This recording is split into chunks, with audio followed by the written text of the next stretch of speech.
Hi guys, it is April from Getting Hygge with It. Today we're here to chat about all of the books that I read in December. So let's get into it.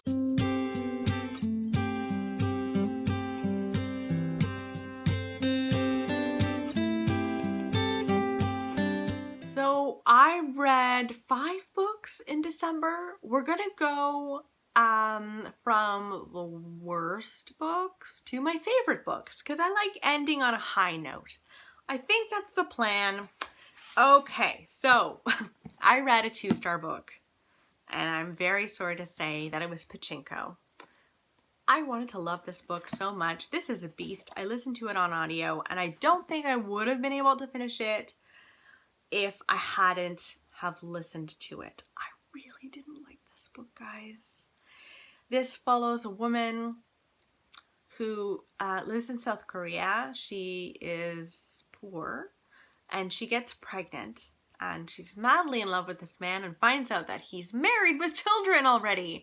And so she doesn't have much of a choice but to back away from him. And she luckily meets a man who is older, and he agrees to take her on as his wife and raise this child as his own. And in the 1900s, the early 1900s, this is, she's lucky in this situation. And so they moved together to Japan, and it's about their experience moving to Japan as Korean immigrants. And Koreans in Japan at this time were treated kind of as second-class citizens. I really struggled. It follows her and also follows her children over time. So it's very much a family saga. I really struggled with the characters. I didn't care about any of them. And I also struggled with the plot. I realized reading this book that I like to have plot. I like a good plot in my books. I don't have to have them. If you have good enough characters, I can grasp onto that. But I struggled with this one because the characters just didn't make me care about them at all. And then the plot, every time I thought something's gonna happen now, nothing would happen. Like World War II happened. And they went and moved onto a farmhouse. And I was like, come on! It just felt very boring to me. And it was not for me. I know this is for so many people. I think it was one of the best historical fiction reads on Goodreads in 2018. So, a lot of people love this book. I am just not one of them. So I gave that 2 stars. Unfortunately. Now, a 3-star book that I don't have with me here, but I read and enjoyed, was The Whisper Man by Alex North. So The Whisper Man is about a father and son duo. They move to this new town because the wife and mother has died and their old home just doesn't feel right anymore. It just feels wrong to be living there. So they move. They unfortunately move to a town where little boys are going missing. These boys complain about hearing whispering at night. Now, I will say, this book terrified me at the beginning. It genuinely was terrified. It also has a couple of detectives in this book, and I didn't mind, which is fantastic. And very rare for me, so I appreciated that.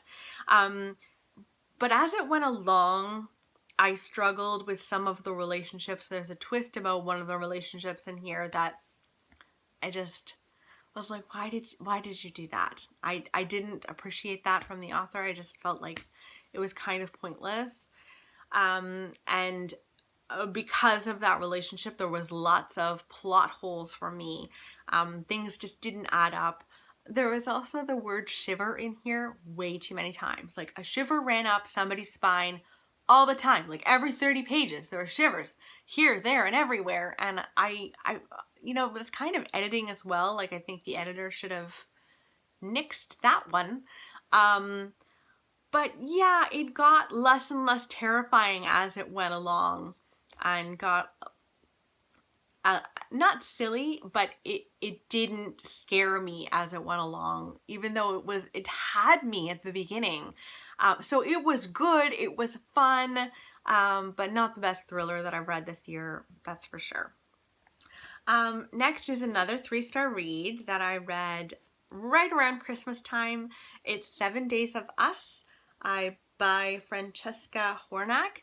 And there's a quote in here by Kirkus Reviews, and it says that this is perfect for fans of cozy Christmas films like Love Actually and The Family Stone. Now, I agree about The Family Stone, but I don't agree about Love Actually. This is very much more a drama and about family drama than about anything else. So it's important to know that going into this. It was supposed to be very funny, but I didn't really find it funny so much as it went along. This is about a family who get together at Christmas, and the eldest daughter, is a doctor. She's been away treating an epidemic abroad, and she has to be quarantined for a week. So the whole family's quarantined, and they're stuck together, and every single one of them has a secret that they've been holding in, and naturally all of them come out over the course of the week that they live together over Christmas. And I liked that aspect of it. The characters are not always likable, but I didn't mind that. I think this is a good Christmassy read. I did enjoy it, but I do wish it was a little bit more heartwarming. I didn't feel like it was as heartwarming as I needed it to be. And yeah, it was just a 3-star for me. Totally fine, but I'll be giving that away for sure. I don't think I'd reread that. And now we are moving on to my 4-star reads. I didn't have any 5-star reads this month. The Woman in Black was a reread for me. This is by Susan Hill. This is a ghost story, and it is told on Christmas Eve. We meet a man who is gathered around with his stepchildren and his wife, and they're all telling these ghost stories on Christmas Eve, which is something that they used to do in the Victorian ages. And it's his turn, and he just can't, because he actually was haunted when he was a little younger. And so he leaves the room and he sits down with us instead and tells us the ghost story about a time in which he was a solicitor, and he was instructed to go to this very grand home called Ill Marsh House, and he has to go there because an elderly woman has died, and he has to take care of her affairs, and he is haunted when he's there. And yeah, it scared me. It did scare me. There were a couple of moments where he actually leaves. When I read this the first time, I thought he gets stuck there for days and days on end, but he actually goes back and forth to like the inn where he was staying and then back to the house. And he's being haunted this whole time. I don't know how he gets the gumption to leave and go back to the house, but he does, and it was a lot of fun. I definitely want to read more ghost stories by Susan Hill. I think she has another one called Small Hand or something like that. Yeah, I really enjoyed it. I'm really glad that I reread this. I gave this 4 stars. And then last but not least is a beast of a book that I finally finished in December, and it's The Secret Commonwealth by Philip Pullman. This is the second book in the Book of Dust series. So if you guys have read his Dark Materials, The Golden Compass, this is kind of a sequel to it. We meet Lyra around 10-ish years later, after the Golden Compass trilogy has ended. And I liked it. A lot of people have had a hard time with this book.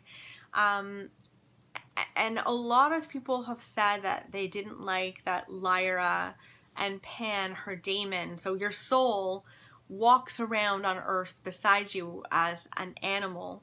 A lot of people have said they didn't like that Lyra and Pan were conflicted. They did not get along throughout this entire book. They were at odds with one another. And I think that was what I've heard is the main complaint. And I actually really liked that, because I don't know about you, but I have definitely had times in my life where I have not gotten along with myself and I haven't acted according, I haven't done things in my life that are good for me. And so I felt like basically Lyra was conflicted within herself, and it showed up as Lyra being conflicted with Pan. And I personally really, really liked that. It's hard to read because, I mean, in the Golden Compass, Lyra and Pan are as thick as thieves, and they rely on one another, and they're just such a cute coupling, and I just loved them so much, and I love them here too. And Pan makes some decisions in this book to try and help Lyra and try to get her back on course, and it has major implications and really, really impacts her. But I appreciated it. Like, yes, they weren't getting along, but I felt like Pan never gave up on Lyra, and I loved that. There's also a scene in here that made me cry immensely, where Lyra is on a boat and she witnesses these migrants who are trying to get from one place to another in these terrible boats. She witnesses a boat wreck and many people die, and she takes this little girl. She takes this little girl and is trying to keep her warm. This little girl's family has died in this wreck, and the daemon of this little girl like snuggles up with Lyra, and I think for me what that scene represented was that there are many situations in which people can look at refugees and think of them as people who we are helping because they are exclusively destitute. And this scene, for me, what I loved about it was showing that refugees can also give you something. What are you missing out on if you are not caring for them and giving them the opportunity to give as well as take? It just made me cry. I think out of all of the books that I read this year, I think this book made me cry the most. And I just really liked it. So I gave it 4 stars. It wasn't perfect. And yeah, it wasn't perfect. Maybe a little too long. But I really, really liked The Secret Commonwealth. So those are all of the books that I read in December. Let me know in the comments below what the best book that you read in December was. I'd love to know. And I will talk with you soon. Bye, guys.